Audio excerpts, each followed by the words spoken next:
and welcome to the NerdBrand. This week we're talking the Cloverfield Theory and consistency in marketing and message appearance. This week on the NerdBrand.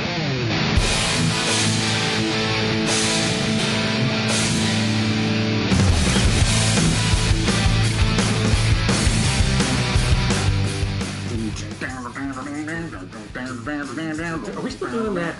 What's that? Is that the same rock music? It's the No Culture one, yeah. Yeah. Did we ever get that laugh, that nerd laugh, or is that? Do you think that'd be too close to licensing? I mean, it wouldn't. It's a thing. I need to put something else into it. Yeah, I need to put like something. Maybe it'll be at the beginning of this one. I don't know. Hello, everybody. Welcome to the NerdBrand. I am Brandon Jones. I'm Jason Davis. And this is the NerdBrand, sponsored by Element502.com at Element502, blah, blah, blah. Blah, blah, obligations met. Yeah. Obligations, yada, yada. Yeah. There's our sponsorship. Dumb people. What? Dumb people. Oh, them people. Okay. Yeah. All right, cool. I was like, what? All right, cool. What do you think I said? I just said dumb people. I was like, doesn't that include you? Sorry. Yeah, anyway. I would. I guess. Yeah, that would be like really bad of me if I did that. It probably would be. But anyway, but you didn't. So we'll let that slide and go away. Let's talk about what we're going to be talking about in a minute. The Cloverfield Theory. Cloverfield is a series of movies done by J.J. Well, written is two movies, let's say, but it's becoming a series. It's becoming a whole thing, which is pretty cool because it's making money. Exactly. J.J. Abrams produces. Drew Goddard is typically the writer of these things. He wrote both Cloverfield and 10 Cloverfield Lane, and they're kind of building a little universe into their own deal. And that universe has a consistent sort of brand message in a way. It has a viral marketing sort of idea. There's a same feel, even though they're not really connected movies. You can watch these movies, the two movies so far, independently of each other, and they have no connections of what you watch, but if you dig deeper, there are connections all over the place. Yeah, we'll get into some of that too, and even connections to Lost, and which really was surprising. Yeah, so, I'm interested in that one because Abrams loved. You were really into that series, weren't you? I loved Lost. It was no love lost there. I think we all heard what you did. Yeah. Sorry. Anyway, I loved Lost. It had the worst ending ever.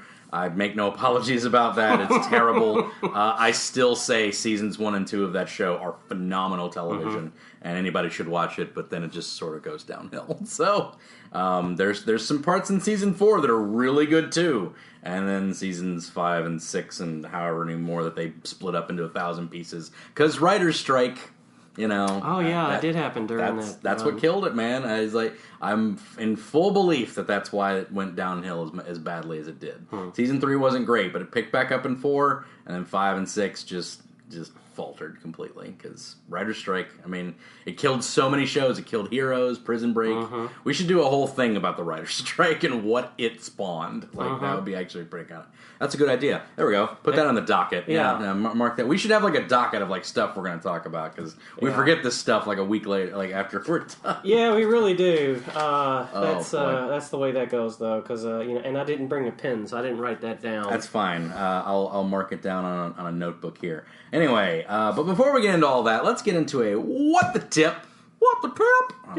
I need to do a thing for that. We should. Yeah, have like a little intro. Do you remember Craig Ferguson in the Late Late Show? Oh yeah, absolutely. And they would do tweets and emails, and it was like this whole thing. Oh yeah, he would. It was like 3 minutes long. Yeah, that was a good thing. That was a good bit. I like that. Oh, I missed that. I miss Craig Ferguson. Craig Ferguson was great. He was good. That whole show was completely non-scripted, by the way. Did you know that? Really? It was all improv. No way. Yeah. I'm sure he had like beats though, right? Like he afterwards. Because when he introduced Jeff the robot skeleton, right? I mean, it backfired on him because he wanted to kind of make fun of. He even quoted saying in an interview he wanted to make fun of that whole dynamic of having this co-host and all that. Yeah. But he said the guy that voiced the skeleton was so darn good and funny that it ended up working and it became a part of it. So you could pick up a rhythm in the show how it just kept going over the rest of the years. Probably why he ended up retiring. Yeah. Because he just was like, he made something that actually just turned into what he hated, I guess. Yeah. Anyways, basically. that was a side note for all of you out there listening. There you go.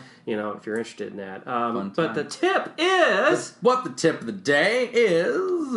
There are revisions and autosaves in WordPress. Oh my goodness, really? Yes.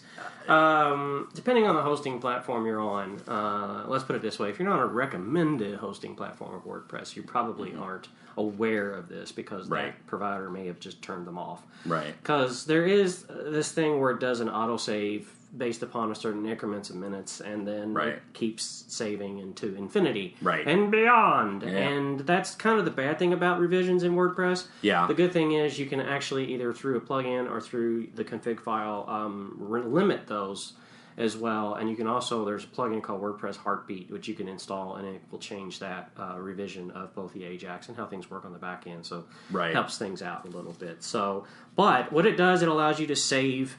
It auto-saves where you're working. So if there's a power outage, an oopsie, anything that happens, you can go back, compare revisions. If you're a programmer, you'd be familiar with GitHub. So it works kind of the same way because it's based on that. Because guess what? The guys that created this actually, that's where it come from. So, exactly. Yeah. You can go back, compare revisions of pages and things you've edited that you may have lost and recover them immediately. Yep. So it is surprising how many people don't know about that feature, even though it's very prominent. Typically, I mean... been around since 3.0. 3.0, and... I think. Yeah, probably even... I feel like it was in the 2s. I don't know. It's possible it was 3.0, but yeah. It's right below your post, like if you don't minimize it, obviously, but it's got like all your revisions, the date, the time in which it was revised, blah blah blah. Yeah. And if you don't see it, you can go up to the upper right hand corner of your admin screen, and you'll see this inconspicuous little tab that says Screen Options. Screen Options. Click that, and then you can check the box to turn it on, and then find it. I wish that one was a little bit more obvious for people because it took me a long time to get I'm not seeing what I'm seeing here. What do I need to do? And then it's just like that teeny little tab up at top that's like, oh yeah, those are where your screen options are. Oh, well, cool. Yeah. Sometimes you accidentally will click your icon for you as a user when you go for that. Yeah. I've done that before, or vice versa. Right. And, because it's just in a really bad spot. Yeah. It's a little weird. It's barely visible in a lot of ways. It needs to be moved to the left underneath the dashboard. Yeah. There's a main menu for the dashboard which contains updates and stuff. It needs to be there. Yeah, it should be there. Yeah. But, I'm not on the core team developing the UI. So, well, one day we'll get there. We'll get to core team. Maybe I'll put a track ticket in and do that. I don't know. I've been debating about getting involved more with the WordPress project since I've been doing it for about development for about 10 years almost. So might as well. Yeah, it's an open source deal. WordPress is the best open source I think out there. Personally, I mean it's really good. So I love it, but it's got automatic updates. It's fun to tell people that. It's kind of shocking when they don't realize it. Like, because I remember getting the question. I was like, can I I saved something and can I recover that? And I just pointed. I was like, yeah, right there. Well, we got when we were on a platform that didn't make the recommended platform cut a couple of years ago. Yeah. One of our guys, his solution was to just refresh the screen, so it wouldn't. Right. So he could just get what he lost if he made a mistake. So right. Yeah. The problem is, he would completely start over from wherever he arrived to. Exactly. And I was like, that's over now. Thank God. You don't need to do that no more. Yeah. So there you go. Backups, autosaves, all that jazz. Always great to have. And most big providers as well also have a full site backup in case something really goes wrong and everything blows up. You got a full site backup typically. Flywheel I know has one. The other ones that are, and you can get a plugin to do that as well. Yes. Alongside if we have a virtual server with Flywheel, but we also can use Updraft is a really great plugin. It also lets you migrate a site too, which is really handy. Yeah, it's always good to have that for catastrophic failure, which is never fun. Moving on to the nerd half of the Nerd brand. We are talking the Cloverfield Theory, which is interesting. It's intriguing because you turned me on to this last week. That this was back. Basically, I didn't think it was because I remember 10 Cloverfield Lane coming out, which was last year. And I was like, oh, cool, it's a Cloverfield thing, but is it connected to anything? There was a lot of questions about that because, I mean, obviously it was in the title, and now the third one's coming out in October, and it's called God Particle. Yeah. And tentatively, that's the title. Right. Remember Captain Zemo, who played in Civil War? Civil War, yeah. He's in it. Okay. That actor is in it, as well as a few other notables that are very shocking. Okay. These movies are kind of around the $10 million budget because they're a part of that project where they say they challenge Hollywood. They can make a movie for that and make a good movie. Right. So that's tentatively the budget. That's on IMDb. But we don't know if they're going to put Cloverfield into the title. That's a thing. Yeah, I mean, it's possible they will. I mean, it's interesting because Cloverfield was this interesting little thing. I can't remember what it was attached to. Was it Transformers? What was it attached to in 2008? Oh man, good question. It was literally there were no commercials for this thing. There were no TV spots. No, there was no internet fluff for this thing. It was just a Statue of Liberty head getting thrown down, a main dragon. Yeah, it was people in this party, and then it was from a shaky cam point of view. By T.J. Miller before he was anybody, before he was on all the TV shows and every voice cast of any show at all. So they're at this party and everything's going on, and then a rumbling kind of happens, and you're like, oh, what's that? And it's like, oh, an earthquake's going on. And then they go and they see an explosion happen at the power plant across the way. They're in New York. And then things start blowing up and buildings start getting knocked over, and they all run out to the street, and then the giant head of the Statue of Liberty just comes skidding right onto the streets right next to the guy, and then it just cuts to black and it just gives you a date. I can't remember what the date was. It was like 01. It was like January 8th, 2008. It was 188, I think. Something like that. Yeah. It was insane. And it was just what the hell was that? It's just what was that? Because there was no talk about it, and then all of a sudden it blew up on the internet after that. It was just what is this? Well, those are always the best kind of. I remember Batman Begins. There was talks about there being a new Batman with Christopher Nolan, but in the theater, all you got was bats flying across the screen. And I remember sitting in the theater seeing it when it came out for the first teaser, and people just were like, what is this? And then the bats formed into the bat symbol, and the audience just went nuts. It was just oh my god, they're actually doing this. Yeah. So, it was along that lines of surprise when you see this. You were like, I've got to know more about this now. But even that, because at 1/18/08, that's when it came out. And then there was a 1/18/08.com that came out with it. Okay. That's what it was. But yeah, it was, it was shrouded in mystery, mainly because it's just who you didn't see the monster. Everybody was wanting to see the monster. Nobody knew where it was, what it was going to look like. People speculated that it was going to be a Godzilla movie because who was doing this one? Who was the distributors of this one? Was it New Line? Paramount. And Bad Robot. Yeah, and Bad Robot. Yeah, Paramount and Bad Robot. But people were just really reaching because Paramount had the rights to Voltron at the time. People thought it was going to be a Voltron reboot.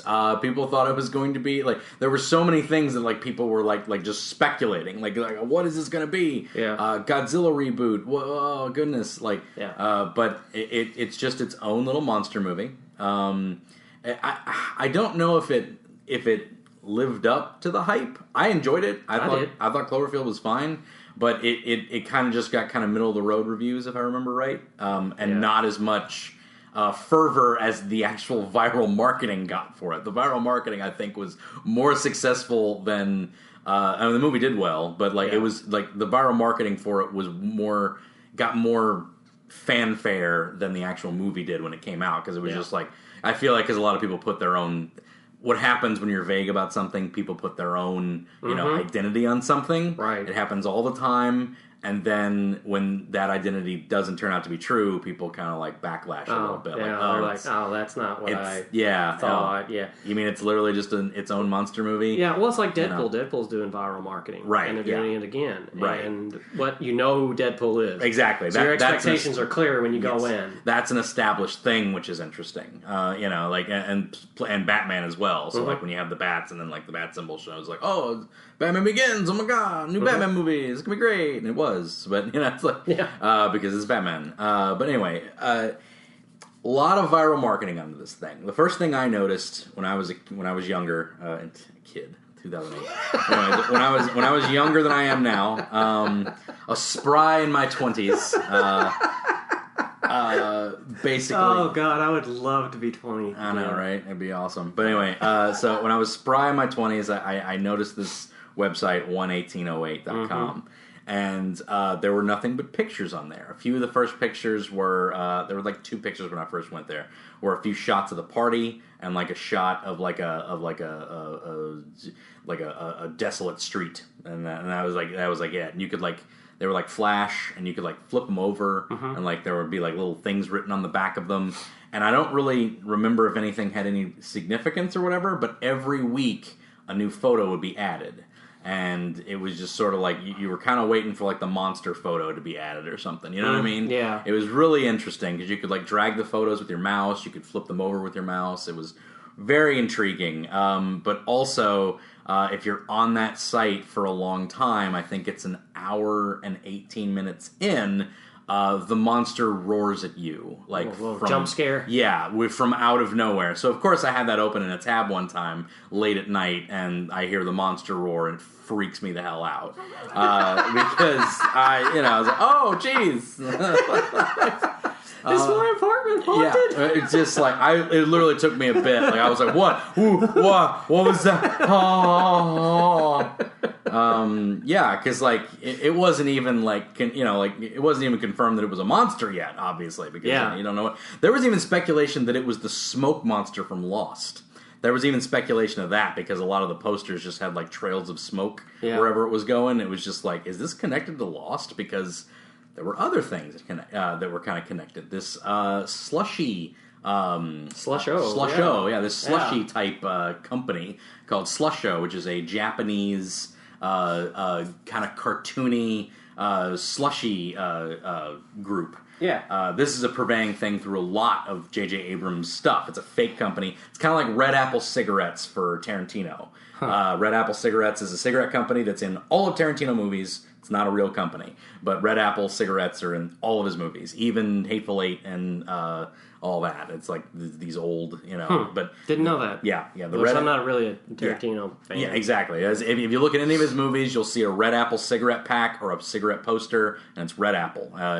Bruce Willis in Pulp Fiction orders a pack of Red Apples. That's the first, well, not the first one because Jackie Brown was the first one, but that's like, I'll take a pack of Red. I think it's the only time anyone mentions Red Apples, like directly. It's always just in the background. But Slusho is a slushy company that is seen in episodes of Lost and a few of the flashbacks. I remember one of Hurley's flashbacks has he's like just drinking a Slusho out of a thing, and that was around the time this was coming out, which was like, oh, that's a Slusho thing. It's connected. Oh my god, it's all connected because supposedly Slusho is a subsidiary of Tagarato, which is a Tagarato oil company. There was a viral video that was put out for this thing of a Tagarato oil rig being attacked by the monster. You don't see the monster ever. You just see the oil rig getting destroyed and everything, and like people I remember that fleeing. one. Yeah. People fleeing. It's like a news report, and like things are blowing up, and like you see like the rig get like blown up. But you do see a shadow in the water. That's about as far as it goes. Yeah, that's about as far as it goes. You do see a shadow of the monster. It's I like that movie a lot. It's probably not a movie that I really need to see again. There's also it's also hidden in the poster at some point. If you split the poster and like reverse it. If you make it two separate posters and like put it together, you can kind of like see a silhouette of the monster and what it looks like, which is kind of shocking because someone pointed that out and I was like, well, that's fake. And then it turns out, oh, that really does look like it. It looks like the monster with like the two legs and everything. I was like, oh, wow. It was kind of shocking. Didn't know that either. Yeah. People even speculated that the monster's in the clouds because people thought it was the smoke monster. So like, there's like a little like cloud that kind of looks like a monster face. I was like, well, it's obviously the smoke monster from Lost. And I was like, oh man, I remember all sorts of freaking things being about this thing. And then the movie came out and all that sort of died away. And then I learned from you, and a lot of people got sick too after watching that movie. Yeah, a lot of motion sickness. A lot of people got motion sickness, but I was not one of them. Amazingly, because I can't do 3D like in theaters. Like it gives me a headache. But for some reason, this movie... I can't do that either. Yeah, but for some reason, this movie was fine. I didn't have any problem with it in the theater. I can definitely watch it on TV. It's real easy. It's a decent story. It's a decent movie. I like Drew Goddard. Drew Goddard is a really prolific TV writer. He writes for Joss Whedon a lot. He wrote a few episodes of Firefly. He wrote the best episodes of Buffy and Angel. Like every good episode, A Conversation with Dead People, the Nut House, just a lot of good episodes of Buffy and Angel that are just like really engaging. And Hush, he wrote Hush, which is an amazing episode of TV. Drew Goddard wrote all those. Just about like I was looking at his stuff like when this was coming out, like oh wow, he wrote all the good stuff. But Cloverfield, good movie, enjoyed it. All the fervor kind of died down because there was it's just a monster movie, blah, blah, blah. But then 10 Cloverfield Lane came out, suddenly, 8 years later. It's just like, again, it was like, oh, here's this movie with John Goodman and, what's her name? I forget her name. Oh, man, Mary Elizabeth Winstead. Yeah, Mary Elizabeth Winstead, John Goodman, and a dude. There was another dude. There's another dude. And a miscellaneous woman. Yeah, that's true, yeah. But you know, they don't even show her in the trailer, I remember. But anyway, the trailer comes out, and it's just like this John Goodman movie. You're like, what the heck is this? This looks pretty cool. It's one of the best performances I've seen with John Goodman. Goodman's amazing. He's always good. And anything that he does. I love King Ralph, so that's the baseline for me. Right. So when I saw this movie, I was like, oh, and I even saw, the war movie that everybody hated with, the guy that killed the Batman franchise, who played Batman, Clooney. You know what I'm talking about? Yeah. That one. Anyhow, I thought he was good in as well, and it just seems like that John Goodman is a very good character. I mean, this is the guy that played he plays the Transformer Hound. For crying out loud, but he's a really good character actor. He's a very good character actor. But in this one here... Dude. He's in the lead, and terrifying. He's terrifying. And really, like, it's real easy to take that like conspiracy nut redneck and just like it kind of falls into the trope of like, oh, whatever. It's like, oh, I'm gonna get them little foreigners or whatever. It always falls in the trope. But this flipped it. It wasn't anything. I felt like that. Exactly. It was just. He keeps it in a sort of like real personality. Like you can tell this guy has like real problems, like real mental like problems, and the way he performs it, he's not always on because there are times when he's completely calm, and that's when he's even kind of more terrifying because you just don't know what's going to set him off. Like there are times where he's frustrated, but he's not like yelling and screaming, but he's like you can tell he's frustrated. And you're like he's gonna go off any minute, and then there are scenes where he just doesn't go off. He just finally calms down and like and amazingly performed, phenomenally. Yeah, I performed. was thinking of some of those scenes in my head. And that adds to the intensity. The scene where he's watching the movie. Yeah, where the scene where he's watching the DVD and the dude keeps interrupting him and he keeps pausing it, and he's just getting like more and more annoyed. And like it would be funny in anything else, but you've seen him fly off the handle and chain somebody to the wall and all this other stuff. Is like, you don't want to annoy that guy.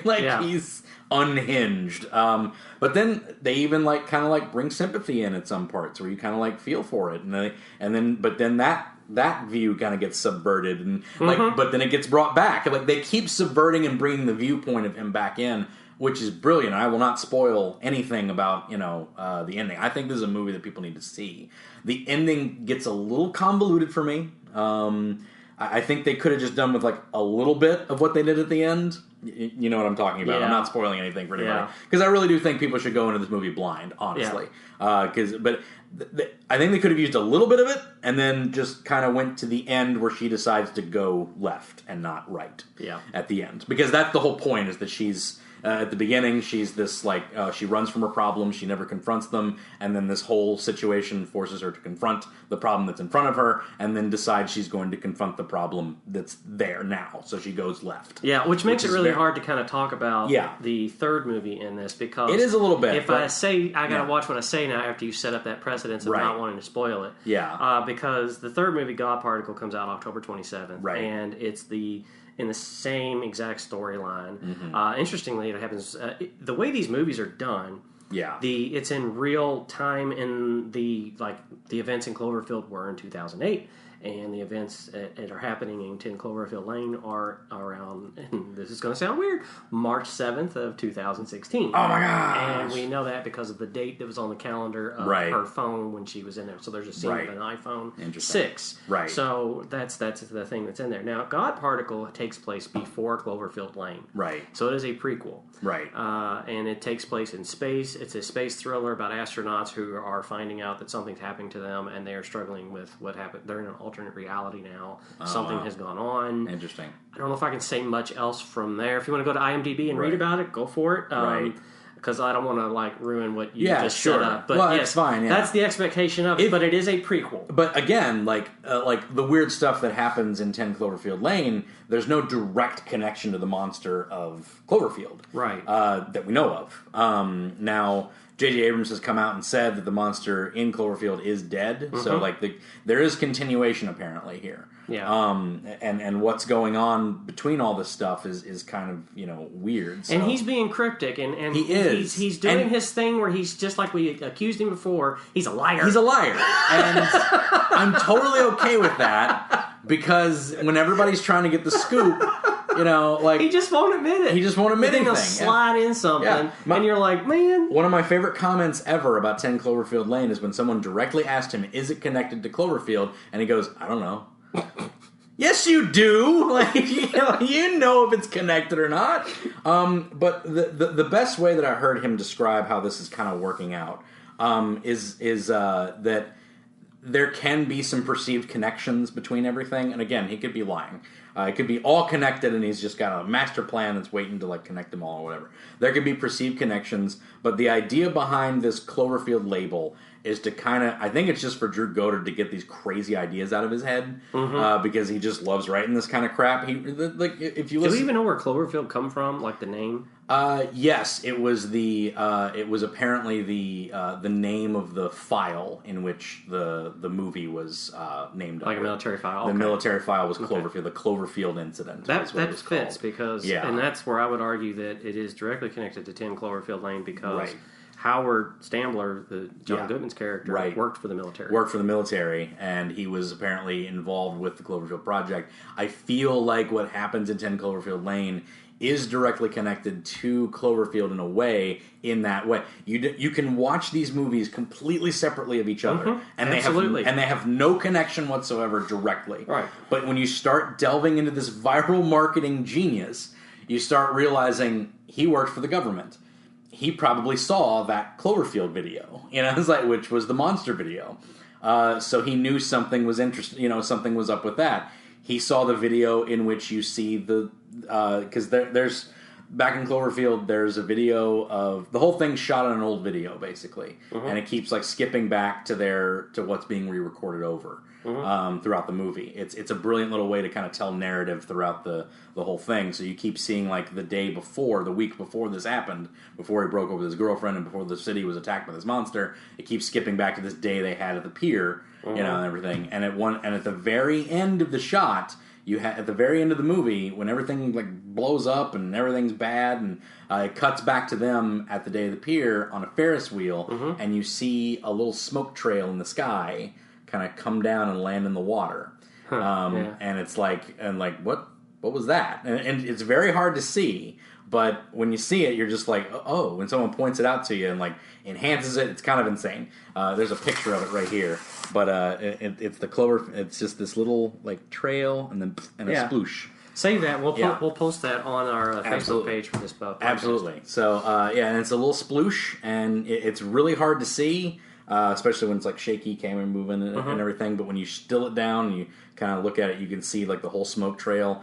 And that is, like, there's been speculation that that's a falling satellite from the Takaratu company. And that actually fits because here's the thing. This is where we're going to get into the viral marketing more. The Takaratu website is actually, it went off, not offline, but it kind of was broken. So they had missing links, images, things like that. Right. As of today, I've checked it, it's fully functional and up and running again. Right, yeah. So that's a good sign. Now, there is a page that is the Employee of the Month in 2016 for February, where you can see Howard Stambler, and there's a picture of John Goodman in character wearing a Radio Man 70 t-shirt.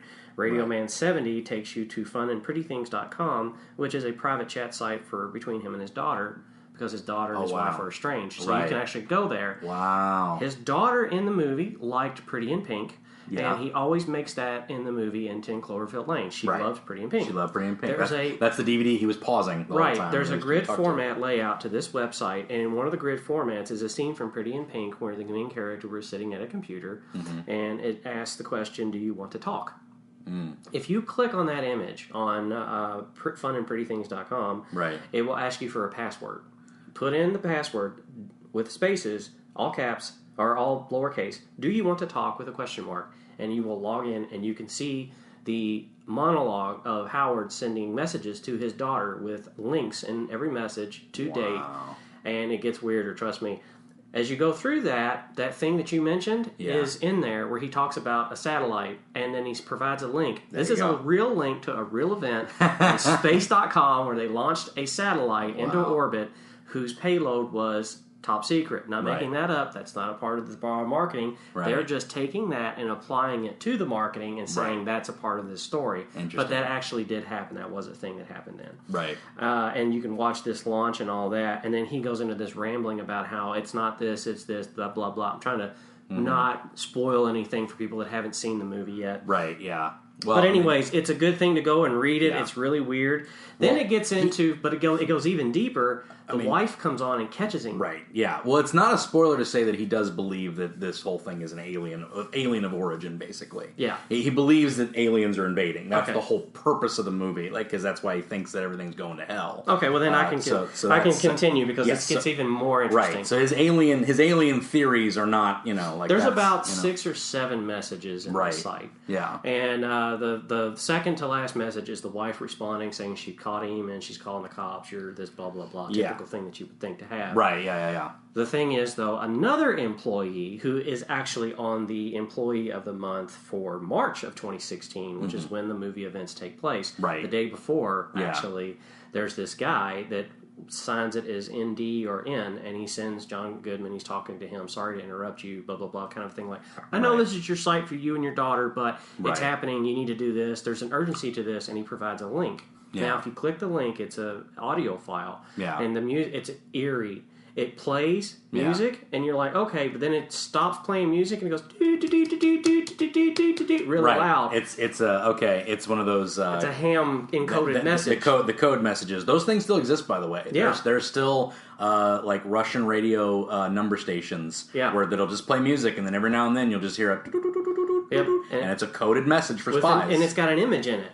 And you can actually decode the image, and the image actually reveals what's happening in 10 Cloverfield Lane at the end. Really? But it's in space. Wow. Hot orbiting. Oh, I see. See what I'm saying? Interesting, yeah. So, again, for you listening, go see the movie. And then listen to this again, and you'll do what Brandon just did right now, because the look on his face was amazing. That's intriguing. It really ties it in. And then that's the end. That's the last message that you see on this website. One other link that's in the messages further upstream is a link to, it's called Life Preserving Information. And it's a how-to survival guide he sends to his daughter with schematics and messages on how to prepare with a backpack and everything else and what you need to get, where you need to go, because he's trying to get his daughter to come to him. See, this is really cool because I didn't know that this whole like subliminal back-end marketing kicked back up for 10 Cloverfield Lane. I didn't like dive into it. And they really went all out for this. This is bringing me back to my whole, like, because I dove into Cloverfield. Like, I was in it. Like I said, I got scared by the monster. It's like I was in it. I was on Slusho's site. I was looking through Tagarato. I was seeing all the viral videos. I was looking at all this stuff. And Tagarato is a full website. It's not it's not what we call in the industry when we do web, lorem ipsum, where it's just fake text that, you can Google that and find out and read all about that. Right. That's what you would think you would find on a site like this. Right. This thing is completely filled out with a background of the company, the CEO, a blog. There's all kinds of, it's an actual live site of a company based in Japan. Yeah. It's just it's so weird. The time spent on this. They even had little bits of things that didn't seem like they meant a whole lot. One of the Tagarato CEOs committing suicide at one point, and it was literally just like a blog post, we regret to inform you that blah blah blah. It's and it was this CEO that killed himself. There's 10 posts that you can go through and read. It's really eerie. It's weird stuff, and it's just it grips you. There's this conspiracy theory type of marketing that I thought was brilliant because... And that's what they're doing with this whole series, because everything... When you watch these movies, I believe that it's going to carry out... There's supposed to be 4 to 5 of these things, of these movies. Right. It's based on conspiracy theories that actually have either happened or they think have happened. And that's, I think, what this guy that you mentioned that's writing, he's basing his narrative on, is these actual conspiracy theories, which is really fun. It's just fun, because, that stuff's always, good for... it's always good for...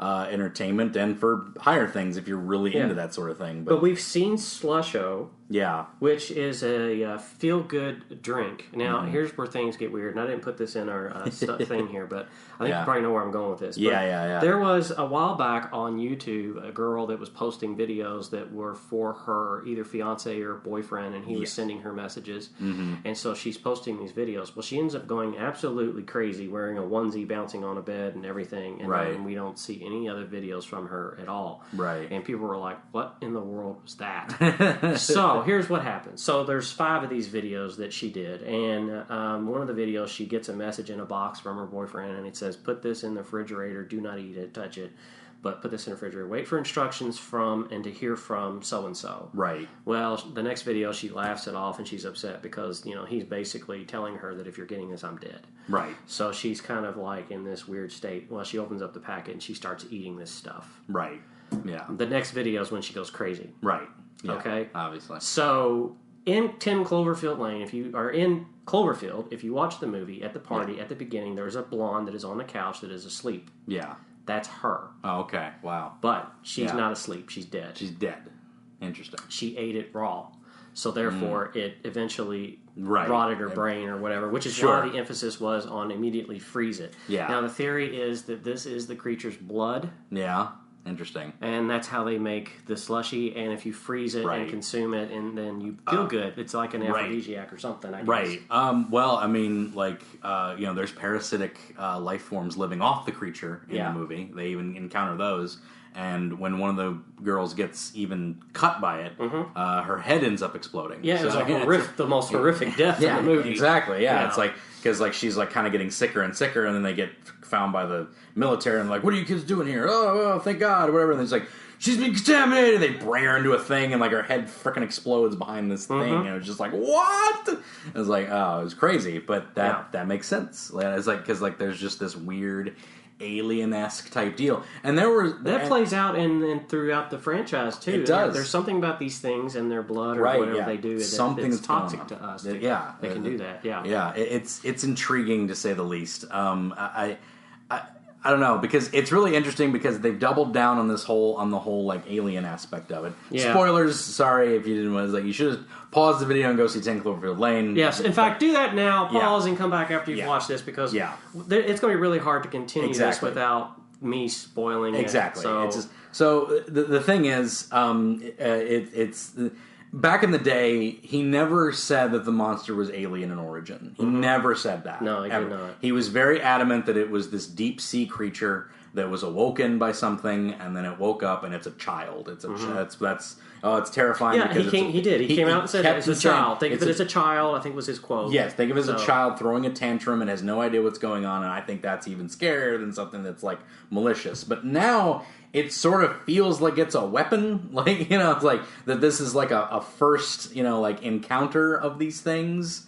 Because even though there was nothing that was the monster, in 10 Cloverfield Lane at the end, there were these biometric sort of ships that kind of had crazy monster faces, you remember that whole thing, like it's a ship, but it's got like a. I don't remember that. You don't remember that? Yeah, I might have to go back and watch. Yeah, because like the big ship that like is spewing out the poison or whatever, and then it's like picking up the truck, and it's like got tentacles and stuff, and it's got like a big, right. It looks like it's an actual being. Yeah. Well, that's the being that is in that. Ham decoded image. Right. Yeah. That's what they are showing orbiting the Earth. Right. Yeah. And that's what That's what the satellite was all monitoring because they knew they were back. Here's the overall theory on that. I'm just going to skip to this part on it. So these beings are old. They were probably on our planet. This is the main theory that I kind of would adhere to. That's the narrative of the storyline. Right. They were here before we were. They left an egg. We put a drilling platform. We mined that. We found the material. Mm-hmm. Right. They thought, Tagaratu, hey, we can use this for all kinds of things. Yoshida Medical Research is deep sea bioprospecting. That's a subsidiary. Slusho, which makes the ICEE feel-good drink we talked about. Right. Bold Futura is an engineering tech company. And ParafFun, wax distributors, we don't really know what that one is. That basically allows you to seal things with wax. Yeah. These are all the subsidiaries.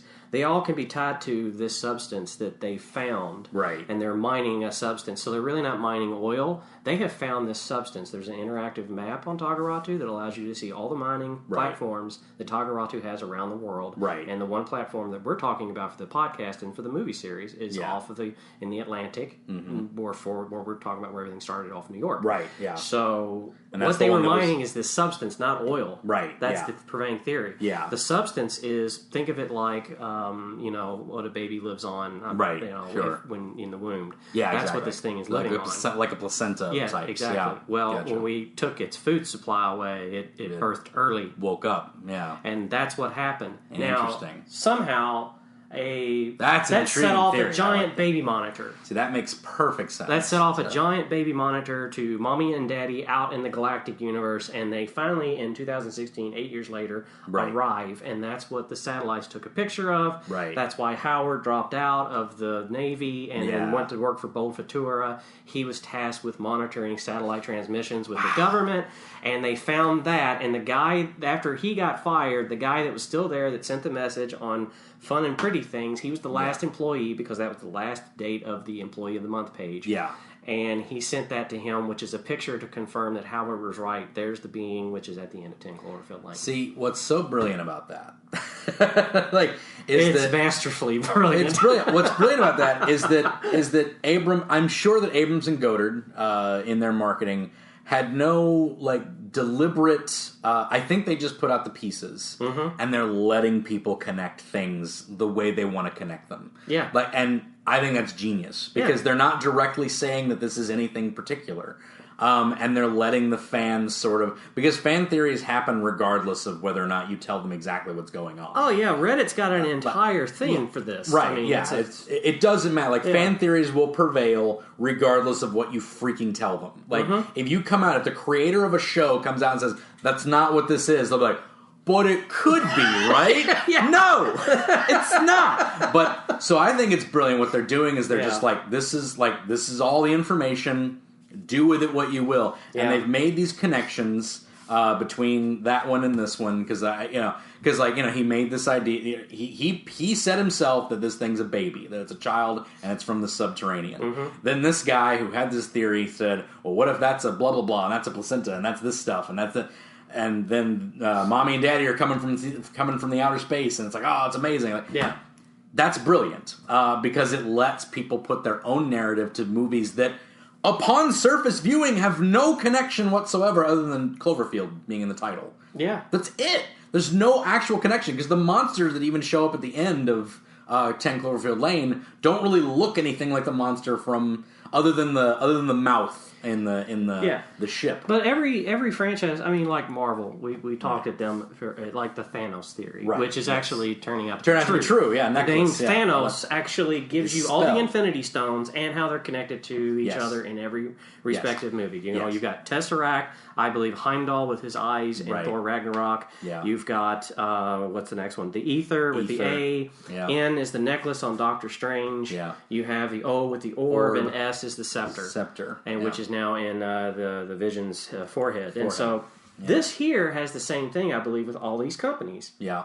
Yoshida Medical Research, or YMR, They had deep sea bioprospecting. That gives us Cloverfield. Yes. Slusho gives us something either with one of the two. Bold Futura definitely gives us 10 Cloverfield Lane. Yes. Because of the connection with Howard Stambler. Right. It's Slusho and ParafFun that I'm a little gray on how... Right. If this is the same thing as the Thanos theory, right. And they're doing this to kind of connect what movies are coming, right. which I think it's like 4 movies, which is why 5 movies, which is why there's 4 subsidiaries and then the main company. Right. I think the last movie is going to deal with the main company and its overarching goals and everything that it does. So I think that's the roadmap that they're probably looking at and taking. Right. So we might see more about Slusho, or the next one may be about ParafFun. Given that God Particle is about astronauts who are dealing with their reality, and it's listed as a horror thriller. In space, and so which one would that fit into with the subsidiary? Bold Futura, would it the YMR? We don't really know yet. And then the wax thing, though, I thought Slusho was like off in left field. The wax thing, where you can seal, like, think Maker's Mark bottles, they seal them with wax. Okay, that kind of a thing is what that company kind of does, except it's distributed. So what's the wax and where's it from? There's a whole arc on that. Yeah, but we don't know, and it's just a weird kind of a thing. But it's. How they've tied all this together is just unbelievable. Any mention of Milo Rambaldi at any point? I did not. I didn't go that far. I feel like if that shows up, that'll be the craziest. Milo Rambaldi is a Renaissance era inventor from Alias, where a lot of artifacts, a lot of the plot driven in Alias is from like artifacts of inventions that he made that like it ultimately culminates in this like doomsday device kind of deal. So elixirs and things that he created. He's like a Leonardo da Vinci type of character, but like created all these like super advanced things and stuff like that. So I'm like, I feel like he's gonna like show up at some point. Yeah, there's gonna be something, because there is a CEO of Tagaratu. We don't know who it is. Is it Milo Rambaldi? That'd be great. Be. If it was Milo Rambaldi, what's your in theory on all this? Right? For our listeners, what is Brandon? What is your in theory on where this is maybe going? I don't know yet. Well, again, my in theory is that none of this is actually connected. They're just throwing out pieces and letting people connect them. But I would love it if they decided, like, at the end of it all, just go like, yeah, that's right, everything everybody said was correct. It's like or the prevailing theory is like, yep, that was our plan. I would love to see that happen. Well, the fact that I think that they're throwing in the alien thing, and then the next movie is in space. Yes, I think they are directly connected. Yeah. Here's a wild assumption that would be really fun if it actually, because you mentioned how Slusho was in Lost, right? What if this all ties to the island and the movie with the giant monster, the Jaegers? Well, that wasn't involved, and that's Guillermo del Toro. That's not J.J. Abrams. So right, but I was just thinking about it. You got a monster that's a giant monster, right? Of course, this all starts in the Atlantic, but imagine, but Tagaratu has all these other drilling stations around the world, and some are in the Pacific, right? And they drill through to the other dimension. That'd be pretty funny. Yeah, it's like, because I think God Particle, my ultimate theory, God Particle will take place before 10 Cloverfield Lane. They might encounter the, or cause the reason that they invade. Like, it's got to be something like that, because the God good. Particle is actually a reference to the Higgs boson particle. Yeah, obviously, yeah. Which is the particle that's a subatomic particle that they believe is basically what creates all things, which hence the name God Particle. Now they believe, after they found that, they're like, oh, maybe there's something else. At no point did nobody ever ask the question that maybe there is an actual God. Yeah. But... Anyhow, they are now currently... Theology versus science! Sorry, go on. Yeah, the people at CERN are currently now working on making singularities, micro-singularities, meaning they're actually making black holes over in Sweden, which is very concerning to me. However, that's a thing. Go look it up. Concerning? Yeah! See what I did? So I kind of wonder if that is kind of borrowed from some of the conspiracy about what CERN is actually doing. Right. Hence the alternate reality storyline in this movie coming out in October. Regardless if all of this is connected or not, one thing is for sure, the viral marketing is consistent. It is very consistent. Which brings us to our brand section. See how I did that? Yeah, see the segue. It's not a segue if you mention it, but oh well. Yeah, Well, you know, I did that. It's fun to say Segway. It is fun to say Segway. It's not fun to ride on one. It's weird to it's weird to spell it unless you're spelling the actual Segway product because that's real easy. But Segway is, I don't know, it's real weird. Isn't there a Q in there? There's a Q somewhere in there. It's real bizarre. Or a GUI. I don't know. It's English language. The English. Well, that technically isn't an English word. Oh, really? Luckily, I think it's a French word, but that we just adopted. But yes, the English language is stupid, and I would love to get into an episode about that. Like how we have no rules for anything that we do. But there are consequences with inconsistency with your message. Yeah. Now, just putting Cloverfield with the thing was consistent, I felt. It dredged up a lot of stuff with me. I was just like, oh, cool. And then, like, immediately I was like, I bet Drew Goddard wrote this, you know, because I knew that it was, you know, connected, like somehow connected or was going to be connected. And they wouldn't confirm if it was connected or not, but it turns out that it might be. Yeah, but it doesn't have to be. But it doesn't have to be within your viewing. You have to basically look to see if it's connected. Well, and it's at different timelines. I mean, you've got 8 years between the first movie and the second, and then God Particle takes place. Yeah, I don't remember if they're going to say it's a year before Cloverfield or something like that. So you know, that's so you never. That's know. Important, right? To see the timeline, right? Exactly. So I don't know. It's interesting, but yeah. So what's cool is that they're very consistent with all of it. Because if they're inconsistent, So they got my trust. I'm buying a ticket. Exactly. They got God Particle. Exactly. I'm buying a ticket to God Particle regardless. Because I've already seen 2 movies that are really cool that don't necessarily connect, and then I can look for pieces of that to see if they connect. So I trust them for the $9 for the ticket to go see this movie. Precisely. So Cloverfield, the whole franchise, whatever, it's earned my trust. And the by being that way. The consistency with it is that they are basically not telling you anything. Yeah. Which I think is brilliant. It's a brilliant way to market. They did the same thing with the last one. They presented you with a bunch of pieces and then didn't tell you anything. And it blew up. People were like, what is this movie? Oh my God. The first thing that we talked about. They didn't even give us a title. It was a date. A date. Yeah, that's it. Yeah. It's like, what is this movie? And then we learned it's called Cloverfield. Like, what does that mean? Oh my gosh. Oh, there's another connection I forgot to mention. I know we're still on that. But there's a Dharma Initiative logo at the beginning of the Cloverfield tape. And that's the Dharma Initiative is the company in Lost. So that appears on the Tagaratu website. Does it? Oh yeah. I believe so. I believe it does. Yeah, it's on one of the subsidiaries. The little hexagon or little octagon with like little symbols on it. Yeah, that's on one of the subsidiaries. I think both either the YMR or the both Futura. Yeah, that's one of the two. That's the Dharma Initiative. There we go. That's even more interesting. I may go look that one up now. Yeah, go look up the Dharma Initiative and then go watch the first 2 seasons of Lost, maybe the 3rd, maybe the 4th. Don't watch the ending; it sucks. But anyway, but yeah, there are consequences to being inconsistent. You don't get trust. You don't get trust. You don't build up trust. The inconsistency. What's a good example of inconsistent branding that we can think of? I don't want to. I'm thinking to see whether or not if I can say the things that are in my head. Right. Yeah. Gotcha. As this podcast and the company I work for and what I do becomes more and more aware to people. Gotcha. Yeah. So, having said that, I would think that inconsistency, for example, would probably be if you, and here's some free advice if you're looking to rebrand or anything like that.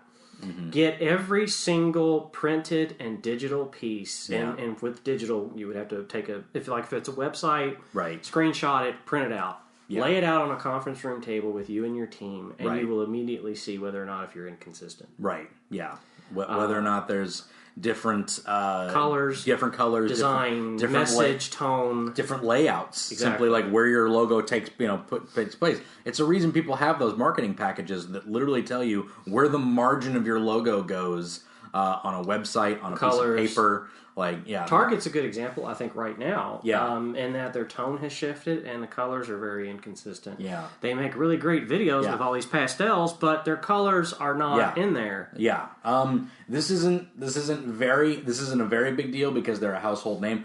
Arby's has this problem. If you go to any Arby's, there are so many Arby's that aren't updated to the latest brand, and there are so many different looking hats on every freaking sign. If you'll look at that, if you'll go to any 2 conspicuous Arby's that weren't built in the last couple of years, You can find different looking hats. You can find the hat that was like the weird little swirl from back in the day. You'll find all lowercase letters, which was a thing that they were doing, and then they went back to the uppercase A, and then went to it's so inconsistent throughout the whole thing.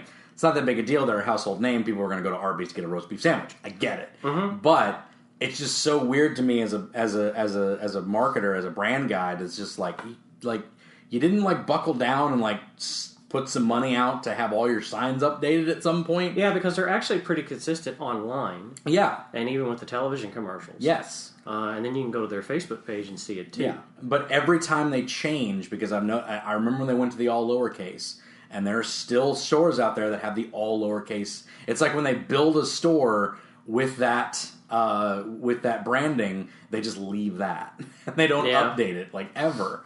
So bizarre, and that's not like KFC and Yum Brands. Whenever there's an update to their like branding or whatever, all the KFCs get that update. They all get that paint job. Every single one of them. Every store, every facade, every single like. Side thing has the gray and the red and the white paint, and that wasn't there before, but now they all have it. Well, people are visual, and that's the thing you have to remember. They're going to, even if you're just starting out, you need to stay consistent with things. Now, you can evolve, you can make tweaks. Yes. However, you need to make sure that when you do a rebranding, that you market that and you advertise that so they know that it's still you. Right. Otherwise, they could come in and go, I don't know if it's the same people anymore. Is it under new management?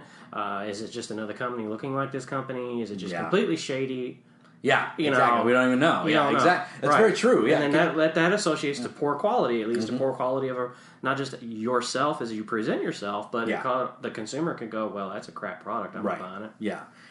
Yeah, being associated with a poor quality is not good. Look at what Spectrum has done with Time Warner. That's a good example of doing it right. Yes, absolutely. That transformation. Now, here's the thing. They don't mention. Is Time it the Warner. same quality?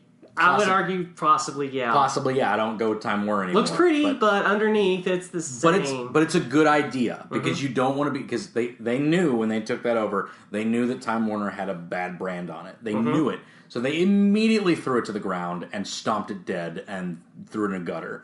Like they did not want Time Warner. Anybody that's ever tried to cancel services with Time Warner knows what we're talking about. Yeah, they did not want that brand on them at all. So now they are Spectrum. They will mention Time Warner is now Spectrum, and that's the last time they mention Time Warner. Like they will tell you, yes, this is that same company. Yes, we've taken over.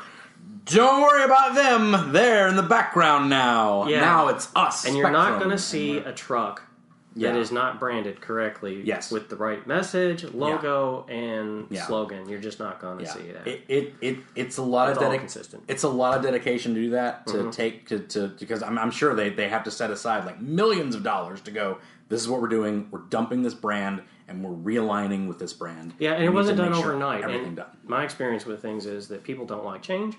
So when you introduce change, everybody's like really excited until you start getting into it, and that's when everybody goes, "Oh my god, oh no!" I don't. Yeah. I'm getting actually what I wanted, and there's this fear about that. Right, and it's really funny because it kind of happens in dating as well. People get really run off. I just learned a new thing today, and I got to say this because it just is so funny. It's called ghosting. It's when somebody meets somebody and they disappear completely. Right. Yeah, and they just disappear. I never heard of that term, and my mind immediately went to what happens in marketing and branding. It's where all of a sudden you try to help people initiate a change and go through it, and all of a sudden they just drop off the face of the earth. They're just gone. And you're like, well, I guess they just didn't like it. And you, as a company, advertising company, you're like, what happened? And it's like the client got skittish and they abandoned it. That happened to me when I was freelancing for a while. I was building a website for a landscaping company, and we were about to build the website, and then right before we were about to confirm, they disappeared and they never got back to me. I was just like, okay, apparently somebody got the word that it was going to cost money to make a website, and they said no, and they just they never contacted me back. Not even like a hey, we went a different direction. Nothing. They just. Yeah, nothing. They just vapor. And that was a big disappointment because I thought I had sold a website. So, and I needed to eat that week. People they forget that we are not starving artists. This is our profession. Right, yeah. And we are. That was the thing. I was a starving artist at the time, practical artist. But anyway, I hate the term artist. I can change a tire, so I don't consider myself an artist. Anyway, sorry. But no. So it just. But like people don't think that. Like I hate when companies do that or anybody does that because it's just like I'm spending time and energy trying to contact you and you're not contacting me back. Mm-hmm. If you contact me back and go, hey, not interested, cool, boom, I'm on to the next thing. I don't need to spend time doing it. It's not rude to not waste somebody's time. Yeah. Just don't dangle the carrot in my face. Exactly, forever, that's not right. Just contact people back and be like, hey, because that's perception as well. Like being upfront and honest about something. Mm-hmm. I would argue that Spectrum is doing the same thing because they're like, hey, yeah, Time Warner, this sucked. They don't say that directly, but they're like, it was bad, and we're not them, so don't worry about it. We're going to be good. And, I don't know. It might still suck. I have no idea. I don't use Time Warner. I don't use Spectrum. I don't either. I might be going back to Spectrum because they have really good internet, apparently, because they're prepping for... Google Fiber's coming. Google Fiber. Yeah, they're prepping for Google Fiber, so they have really good internet for a pretty decent price. So I might be going back to them. I don't know, but we'll see. Yeah. Well, a lot of the... when companies try to get it right, and they try to, not fall into the consequences, the things that they should think about is like... What social media is a big thing. So we need to look at like what are you like? Arby's is heavy on Facebook. Yes, brilliant at it. Should they shift that to Twitter or LinkedIn? No. Nobody asks the question like, where are we performing well? Yeah, and I mean. First of all, Facebook is not a marketing strategy; it's a channel, and so if you're doing well on that channel, you don't want to kill it. You want to actually start coming with a better strategy. Yes, and that's hard to do. It has to be consistent. You have to be consistently updating your Facebook page. You have to be consistently doing it with something interesting that people want to see. It's a time sucker. It is a time sucker, and they have a guy who's completely dedicated. A team, I would say. I'm sure it's a team that does. It's got to be because they have these cool little little art installations they make out of their unboxing, and it's always like some like relevant to something that's coming out. Yeah, it's not a marketer sitting doing a solo task of managing Facebook. There's a guy that actually can make the items that's crafty. Then you got another guy that's the guy that's coordinating when that's going to be put out with what message. Right. There's probably a photographer that does that stuff. Yeah, exactly. There's a photographer. I saw one today that's Samurai Jack related because Samurai Jack is premiering tonight. The day we're recording this. Samurai Jack, the new season of Samurai Jack is being premiered, and there was a Samurai Jack one on Facebook on Arby's thing that was like, "Oh, Jack's back!" And I get it. It's like they're good at it. They know what they're doing. They had Overwatch ones when Overwatch was coming out. They had these things probably set up months in advance. Like, this is when this is coming out. This is when this is coming out. You got the new Harry Potter movie coming out, and you have something for the Harry Potter movie, and they just like make these little creations, and it's just like little tiny art installations for like 5 seconds. And it's always related with pictures with their food too. Yeah. So that you can kind of recognize that. I would love to get an interview with those guys, the guys that just do that, because I think it's brilliant. I'd like to have them on the podcast and have them talk to us about like how they came up with this and what the process is and all that. So that would be really nice. It'd be really cool.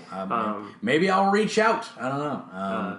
I don't know where you contact those people. Who knows? You could try it on Facebook and then just see what happens. I mean, it's true. People do watch those channels and respond. At least they should be. Yeah. That's the other thing is if you're going to run any kind of social channel, then you really need to have somebody paying attention when they start talking to you. Yeah. And the brilliant thing is they basically they grabbed onto that nerd culture. They grabbed onto that, or just the pop culture in general, which is the nerd culture. They grabbed onto the pop culture and they saw like, okay, the audience seems to enjoy this. I remember when they first started doing it, there was just a few little things, and it was like one a month. Now it's every week they got one of those things out. Yeah, and in social media, and when I've worked with other marketers before, their whole task was to thinking, well, I'm going to use this channel to get a lead to convert to sale for the company. Here's the thing. Social media just doesn't work that way unless you're like, a big brand and can afford to spend the money. And so it's more about brand awareness. It's about keeping people at what they call now top of mind. Right. Again, Bill Reynolds, if you're listening to this, I'm sorry. Because he hates that term. But it's an actual true term. I mean, is a true term. You have to keep people aware of you. There is so much out there. You've got to do something to get people to go, hey, you should go check, because it's what we're doing right now. We're talking about it. Why? Because it's freaking interesting. It is. So that's the thing that you mainly because we're marketing nerds, but but it is interesting. But it's interesting enough people that aren't know like that stuff. And so they've done an excellent job with that. That's what you should do. You know, social media doesn't have to be so rigid and just like, hey, I saw this article on Entrepreneur. Right. Nobody cares. Yeah, nobody cares. Who's your audience? You talking to other entrepreneurs? No, you want to talk to people that just like what you do. Right. And like I've taken that and applied it myself to my animation podcast. I make sure that I post at least once a day, if not twice. I make some, and even if it's just not posting something myself, I always take some news. I'm subscribed to all the frickin' animation news, Inside the Magic for Disney, all this stuff, and I'll scroll through that, find an article that's interesting, some bit of news that's interesting, and I never post anything that I'm not enthusiastic about, because the whole point is that it's an animation celebration podcast. I never really like dog on anything. So I'll grab something that looks interesting and I'll put it up with a positive message behind it. That's part of it. Like that's not me just being like, oh cool, I am excited about it, but it's a direct reason why I'm doing this. I've gotten really good results from this, from making sure I'm posting every day and saying, hey, this is cool, and I'm very positive about everything that I post because I'm celebrating what's coming out. The DuckTales trailer. There's a new news about some new series that's coming out from Disney. I posted about that earlier this morning. I saw the DuckTales trailer. Yeah, and but it's always like, hey, this is cool, check this out, blah, blah, blah, and that's deliberate. Side note, do you think they'll do Gizmo Duck? Oh, yeah, absolutely. 1,000% they'll have people right now maybe listening to this going, what? What are they talking about? Absolutely, 1,000% Gizmo Duck will be in that. I hope so. That'd be fun. Yeah. I'm betting Bubba the Cave Duck will be in that at some point. These old men talking about their 80s cartoons. That's when they were good. But I basically latched onto it because I realized that's something my audience enjoys. Yeah. And the same thing with Arby's, same thing with anybody. You have to make sure you understand what they enjoy. You also have to see what type of thing they prefer to get. My audience is not very receptive to wanting to send emails or comments a lot. So I don't really push like my email, because I think there's like a Gmail that I have out there for my podcast. I don't really push it that much because I never got any response from it. Maybe I'll go back to it. I'm not sure. But typically they're better at posting on Facebook when I ask for reactions about something that I want to read on the podcast. I think that's the better way to go anyway, because it doesn't really make it anonymous, but an email is more personal. Right. And a phone call even gets even more intimate. And so, To that effect, on the same thing, the Bagged and Bearded podcast, the comic book podcast that's on the DNN, they are more email oriented. They don't really get a whole lot of reactions from there, but their email is much. They get a lot of emails to their thing because they push it a lot, and I think because they actually got a lot of reactions from it. So now a lot of their content that they have on the show is in the mailbag. So they'll have like people like email and they'll talk about the mailbag. I don't do that because I don't get anybody in the mail. So it's just different audiences, man. You just have to like figure out what's working, go with that. Email worked for them, Facebook worked for me. So it's how people consume the content too. I mean, you have to look at what devices they're using and then say, okay, well that's what I need to target. Yes. Facebook has an app. Yeah. So don't expect to have maybe, a newsletter that you need to have people directed to your blog. Right. It's so easy to just use the app. Yeah. And that's why I like for this podcast at the NerdBrand. Right. On Facebook. That's where I would rather people go to see the latest episodes and to contact us and to interact with us, even though we have the NerdBrand podcast.com. Right. Facebook's just more public and more aware for people. It is, and people are using it differently now, I've noticed. Like, people are using it in different ways. We've mentioned Arby's does the photos and everything. But also there's a site, Unbiased America, which uses... they're basically a site that uses just statistics, and that's it. They don't politicize anything. It's unbiased statistical information. That's what it's for. Like, this is what this is. This is where the American public are aligned on this subject. This is where they're split. This is where they're, on this. Blah, blah, blah. But they basically use Facebook to write articles. They don't have a website. You'll literally have like several paragraphs of somebody writing an article about something, followed by a picture of something like that.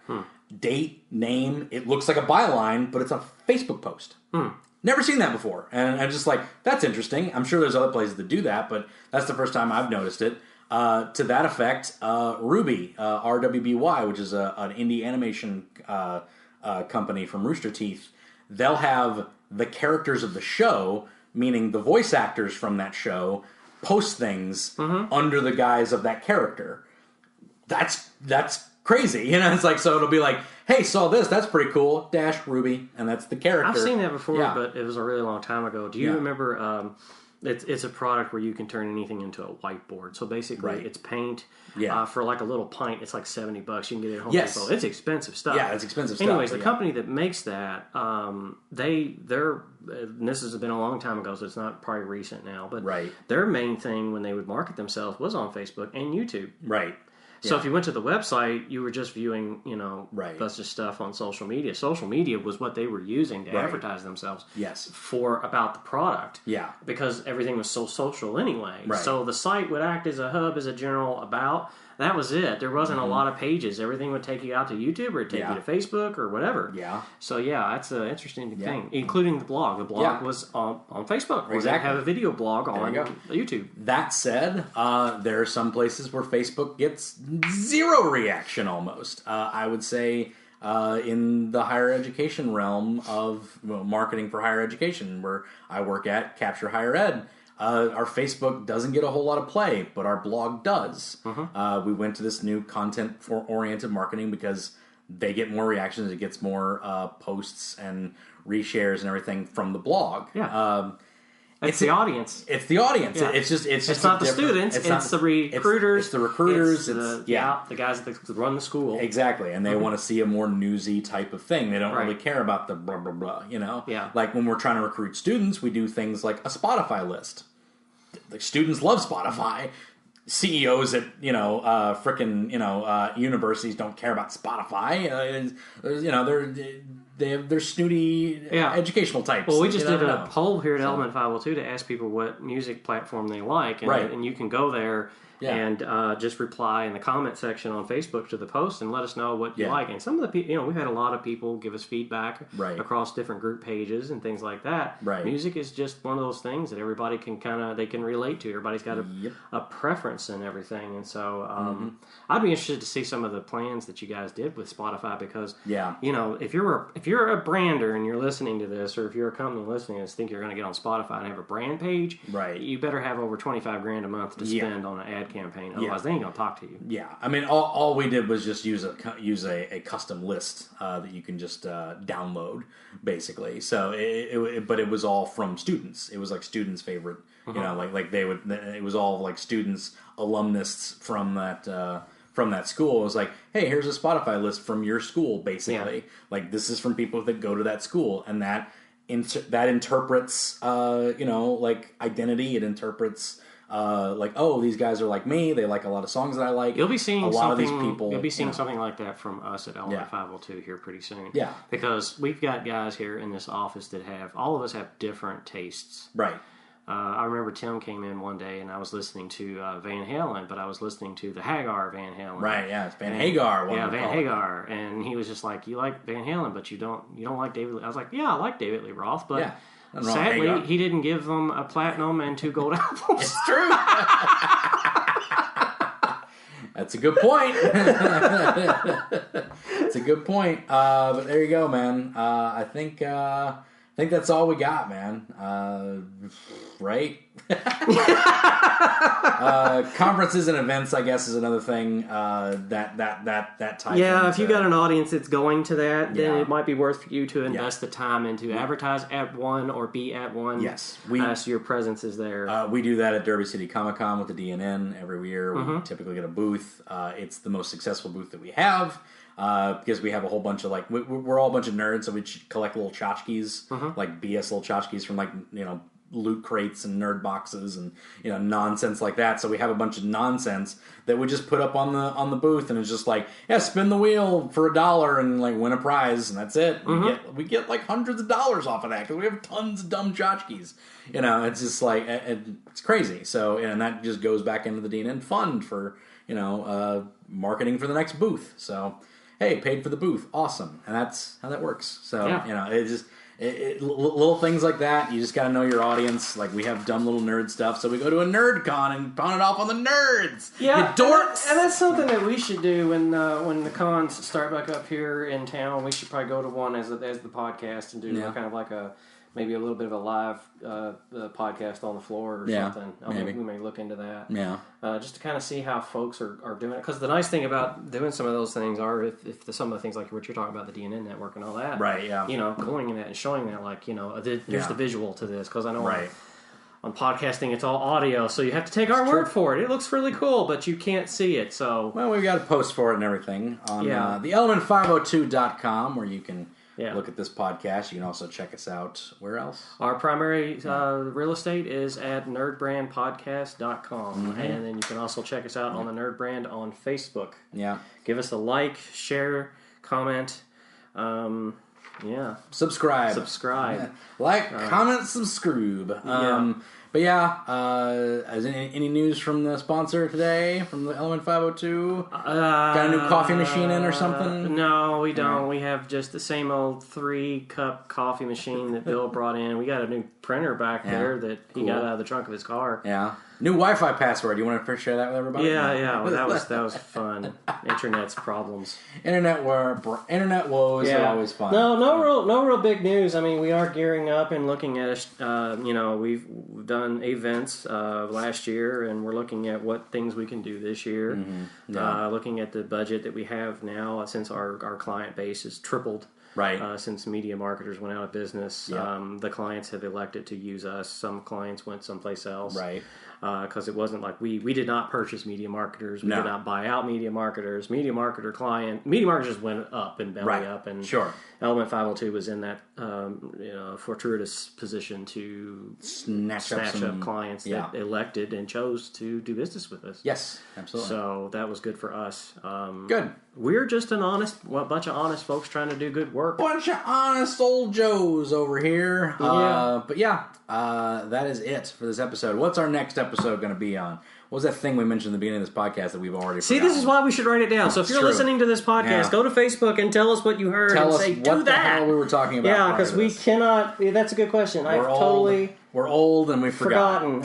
I'll listen to it when I'm editing and then I'll write it down. So next episode's going to be something. It's something. Rewind 30 minutes ago. Right. But that's it for this episode. I'm Brandon Jones. I'm Jason Davis. Keep your nerd brand strong.